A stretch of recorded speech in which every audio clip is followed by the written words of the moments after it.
So I want to talk about this particular image we made down at the beach and what my thought process was. Obviously, I wanted to show some side lighting, and that's what you see with the foreground, where the rocks that we actually picked up and placed in there.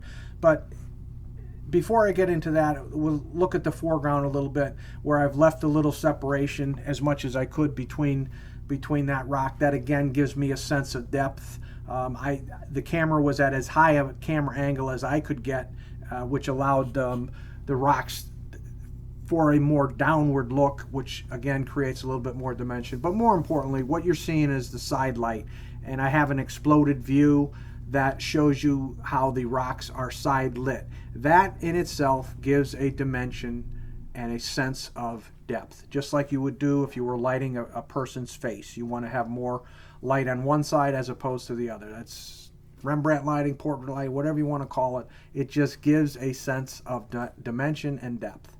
Some finer points. The rocks that are out in the water. They're spaced so that they occupy space on the side of the photograph as opposed to in the center. It creates a better balance, I think. Yeah. But because the rocks had a shape to them, had several sides to them, as we placed them, predicated on the light coming in from the side, it just adds a sense of light on one side, a little darker, a little more shadow on the other side. And as you just pointed out, with that darker rock to the side, it's triangular in shape, which you've heard me talk about. I love triangles.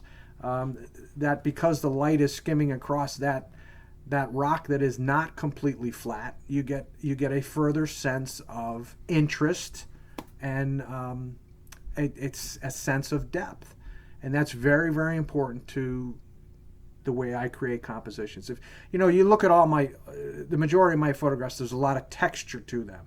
So because of that, lighting and directional lighting is very, very important to me. Nice. Steve, looking at this image, again, it's very tactile. I mean, there's a lot of texture in there. Tell me, so this is obviously a JPEG image that we're all looking at, but you did very minimal. Yeah, I mean, what you're seeing here is a product of the way the piece of film was processed. It's also a product of the lighting. At this time of day, with the sun so low in the sky, the meter tells you that you're not getting a full range of tonalities. Many people will go into this situation and actually give a plus development. That's not the case with my negative design and exposure. I'm putting darker shadowed information up on the straight line, so that's zone 4 or more, and I'm making sure the highlights don't go above zone 7.5, essentially. And then what you see is the tonalities are expanded in the printing process. Now, in this particular JPEG, they do get expanded in Photoshop, not sharpened, but they do get expanded with a curves function. But all they're doing is they're being expanded to how I would print it. And just to finalize my thoughts on Photoshop, the way I approach it is I can do anything in a darkroom. I can do more in a darkroom than I can do with Photoshop. So it's very easy for me to adjust the curves function to where I like it, because I know I can produce that in the darkroom. Awesome, Steve.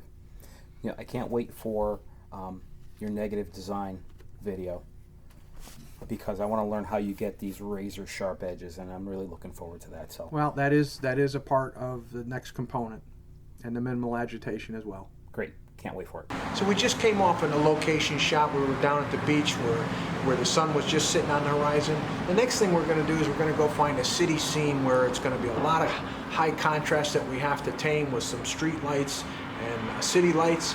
And I think it'll be pretty interesting for you folks, so stay tuned.